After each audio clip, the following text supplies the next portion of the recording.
Ngayon, tuturuan ko kayo kung paano gumawa ng folder at subfolder gamit ang inyong computer desktop o laptop. Siyempre, ang unang-unang dapat gawin ay i-on ang inyong computer.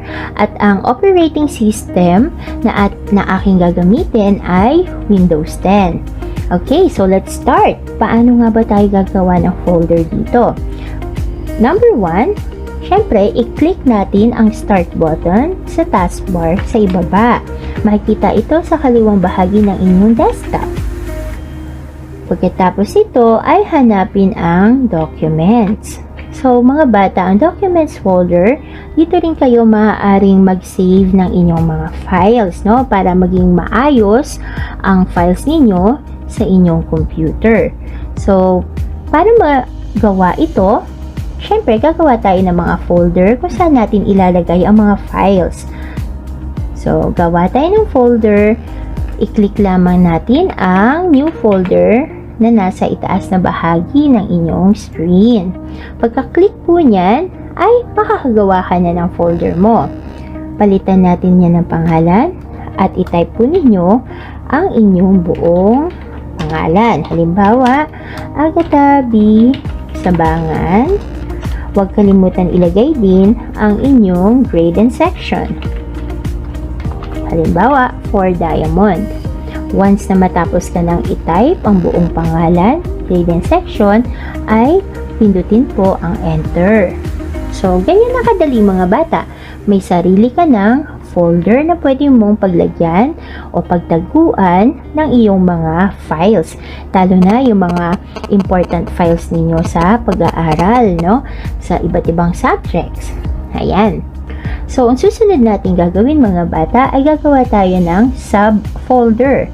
So, ang subfolder, ito po yung folder na makikita mo sa loob ng pinaka-main folder mo.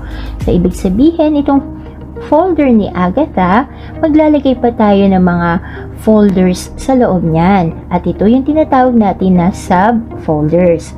Para magawa iyon, syempre, bubuksan po natin itong main folder ni Agatha. So, gamit ang mouse, double-click para mabuksan. At nasa loob na tayo ng folder ni Agatha. Makikita ninyo mga bata na wala pang laman. So, paano po natin yan malalagyan ng mga folders o subfolders? Once again, pumunta ulit sa itaas na bahagi ng screen at pindutin ulit ang new folder. And then, ang ilalagay nating pangalan para dito ay performance task. And pindutin ang enter.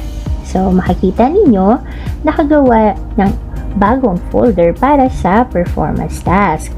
Ngayon, gagawa pa tayo ng isa pang folder. Pero this time, ipapakita ko sa inyo yung isa pang paraan. Paano yon? Gamit ang mouse, right-click. Pagkatapos, lalabas itong mga option na ito. Hanapin ang new. At makikita sa gilid ang folder. So, pindutin mo yan. And, makakagawa ka ulit ng panibagong folder mo. So, palitan po natin ang pangalan nito at ilagay ay Written Works. Pindutin ang enter pagkatapos. So, makikita nyo mga bata, no? Nakagawa na tayo ng dalawang subfolder natin. Dalawang subfolders. At ito ay nasa loob ng pinaka-main folder ni Agatha. Okay? So, dito mga bata, maaari nyo i-save yung mga activities na nagawa ninyo sa EPP para madali nyo siyang mahanap, madali nyo makita ang mga files na ito kapag kailangan na ninyong ipasa.